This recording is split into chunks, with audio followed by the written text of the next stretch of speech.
दारजी पूरे परिवार के सामने अंगद से सवालात करते हैं कि ये सब क्या चल रहा है और बोलते हैं कि उन्होंने तो नहीं सिखाया था ये सब अंगद को, और बोलते हैं कि जिस अंगद को वो जानते हैं वो तो अपने वर्कर्स को अपने परिवार की तरह रखता है, और आज वही अंगद अपनी ही पत्नी को भूखा रखा है। और दारजी को अंगद की ये हरकत बहुत गलत लगती है। और आगे वो बेबे से कहते हैं कि आज तक घर में कोई भूखा नहीं सोया, तो सब ने साहिबा को भूखा कैसे रखा, और वो भी दिन भर। और आगे बेबे से कहते हैं कि उन्होंने भी कैसे साहिबा की हाल जानने की कोशिश नहीं करी, और बोलते हैं कि अंगद से ज़्यादा वो उनसे निराश हैं। और जसलीन को दारजी की ये बात से हंसी आती है, पर दारजी जो आगे बोलते हैं अंगद को वो है सुनने लायक। जब वो अंगद से कहते हैं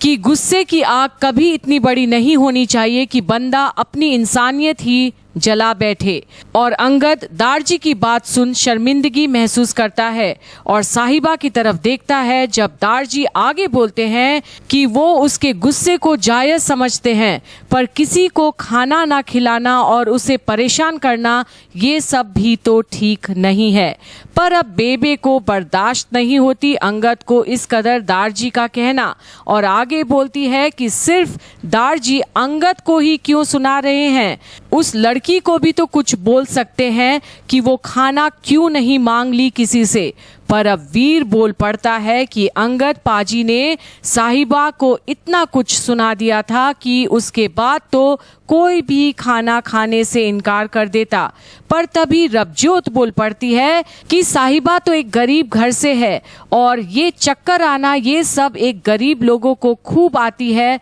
नाटक करना और भूखे रहने की तो आदत होती है ना, क्योंकि गरीब लोग को तो आदत होती है भूखे रहने की। और इस बात पर साहिबा एकदम गुस्से से रबजोत को देखती है उसकी आंखों में, और रबजोत फिर मनबीर को बोलती है कि कैसे साहिबा उसे देख रही है। और फिर आती है मनबीर सामने और साहिबा को बोलती है कि अगर उसे उस घर में रहना है तो उसकी सर और आंखें दोनों नीचे होनी चाहिए, और बोलती है कि साहिबा को घर के छोटे बड़े सबकी रिस्पेक्ट करनी पड़ेगी। पर साहिबा मनबीर से भी आंखें नहीं हटाती और उल्टे उसे बोलती है कि ये सीख वो अपने बेटे को दे तो बेहतर होगा, और बोलती है कि अंगद से वो कह दे कि उसे बार बार परेशान नहीं करे और उसे दूर रहें, और बाकी अंगद से उसे कुछ नहीं चाहिए।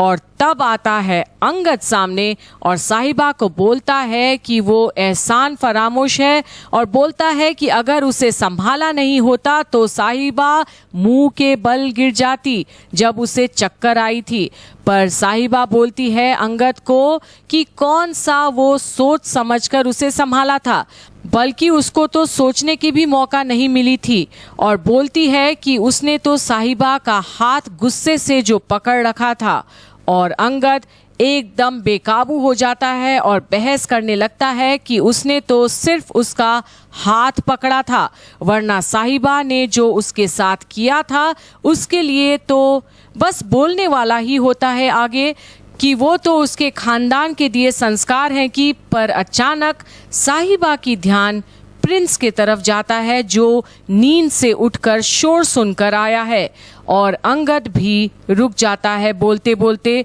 जब तक प्रिंस को सुलाने नहीं चले जाते हैं। और फिर एक बार साहिबा से कहता है कि परिवार का मान सम्मान भूलकर वो इतनी रात को खाना ढूंढने गई थी, क्योंकि ये बात जसलीन ने कहा होता है अंगद से। और फिर बोलता है कि साहिबा उसके ही परिवार के सामने उसे ही जलील करने की कोशिश की है कि उसने उसे खाना खाने नहीं दिया और खाने के लिए तक नहीं पूछा। तो अब तो अंगद ही साहिबा को खाना खिलाएगा, और मनबीर से ये नहीं देखी जाती कि उसका बेटा अपने ही हाथों से साहिबा को खाना खिलाएगा। और बेबे और जसलीन भी हैरान है अंगद की इस बात से। पर अब साहिबा बोलती है कि जब वो खाना ही नहीं खाना चाहती तो उसे जबरदस्ती क्यों ऐसे कोई खिलाएगा, और बोलते ही रहती है जब अंगद उसके मुंह में एक निवाला डाल देता है और सब चौंक जाते हैं और वीर आगे आता है साहिबा के बचाव में। पर अंगद उसे बीच में नहीं पड़ने के लिए बोलता है और चुपचाप खड़े रहने के लिए बोलता है, और फिर साहिबा से कहता है कि वो भी देखेगा कि वो नाटक कब तक करेगी। पर साहिबा बोलती है कि वो अन्न का अपमान नहीं करना चाहती, इसलिए वो एक निवाला खा चुकी है और वो किसी की भी जबरदस्ती बर्दाश्त नहीं करेगी और बस हो गया कहती है। पर अंगद कहाँ रुकने वाला, और ऊपर से साहिबा को बोल देता है कि जो बंदा बाहर से डट कर खा कर आया हो उसे एक निवाले से ज्यादा भाएगा भी नहीं। और वीर और गुरलीन अंगद की बातों से पूरी तरह हैरान है जब अंगद आगे साहिबा को ड्रामेबाज बताता है और बोलता है कि कुछ देर पहले तो वो ऐसे दिखा रही थी जैसे चक्कर आ रहा है और भूख के मारे गिर जाएगी, और अब जब खाना सामने आया है तो नहीं खा रही, और गुस्से से बोलता है कि उन दोनों के बीच की जंग जल्दी खत्म नहीं होने वाली, इनफैक्ट कभी खत्म नहीं होने वाली, क्योंकि वो साहिबा को कभी भी माफ नहीं करने वाला। और बेबे, मनबीर, वीर, गुरलीन और जसलीन अंगद की इस बात को सुन हैरान हो जाते हैं। अब जहां इतनी कड़वाहट है वहां आखिर साहिबा कैसे रह पाएगी और किसके सहारे? देखते रहिए तेरी मेरी डोरियां की अपडेट्स।